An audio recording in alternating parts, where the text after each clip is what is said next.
శంకరుడు తాండవం చేస్తూ ఉంటాడు. ఆ తాండవం చేసేటప్పుడు అందరూ వచ్చి కూర్చుంటారు. ఇక శంకరుడు వస్తే తాండవం మొదలవుతుంది. అందరూ వచ్చినా శంకరుడే వచ్చినా మొదలు పెట్టట. ఎవరికి కూడా మీరు మొదలు పెట్టండి ఇంకా అని ఎవరంటారు?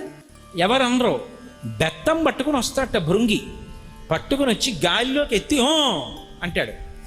భృంగి బెత్తం ఎత్తి ఇలా అంటే శంకరుడు తాండవం మొదలెడతాడు.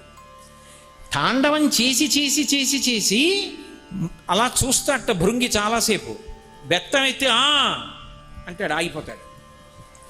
అందుకే శంకరాచార్యులు వారు శివానంద లహరిలో ఒక శ్లోకం చేశారు. భృంగీచ్ఛా నటనోత్కట కరిమదగ్రాహీ స్ఫురన్మాధవాహ్లాదో నాదయుతో మహాసితవపు పంచేషు నాచాదృత సత్పక్ష సుమనోవనేషు సపునః సాక్షాన్మదీయే మనో రాజీవే భ్రమరాధిపో విహరతాం శ్రీశైలవాసీ విభు అంటారు. భృంగీచ్ఛా నటనోత్కట. ఉత్కట అంటే నాట్యం చేద్దామని వస్తాట. కానీ ఎవరు చెప్పాలి? భృంగీచ్ఛా, భృంగి చెప్పాలి. అంటే మొదలెడతాడు ఆయన. అంటే ఆగిపోవాలి. భృంగి శంకరుణ్ణి అనుగమించి అనుగమించి భక్తితో అంత స్థానాన్ని సంపాదించుకున్నాడు. శంకరుడు ఎంత లొంగిపోతాడు, సమస్త జగత్తులను శాసించగలిగిన వాడు భృంగి బెత్తం పట్టుకుంటే నాట్యం చేయడం ఏమిటి? భృంగి అంటే ఆగడం ఏమిటండి? అంటే తన భక్తులకు అంత వశపడిపోతాడు ఆయన. అందుకే పరమదయాళు. ఆయనని మించినటువంటి కరుణామూర్తి లోకంలో కనపడడు. అటువంటి శంకరుడు కారుణ్యామృతవర్షిణం ఘన విపద్గ్రీష్మచ్చిదాకర్మటం విద్యాసస్య ఫలోదయాయ సుమనః సంసేవ్యమిచ్ఛాకృతిం నృత్యన్ భక్తమయూరమద్రినిలయం చించజ్జటామండలం శంభో వాంఛతి నీలకం దరసదా త్వం మే మనశ్చాతకః అంటారు శంకరులు.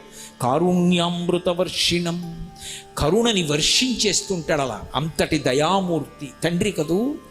కాబట్టి ఆ భృంగి యొక్క శాసనానికి వశపడతాడు. భృంగి అందరికీ దర్శనమిస్తాడు. ఎక్కడో తెలుసా? కాశీపట్టణంలో కనపడతాడట భృంగి.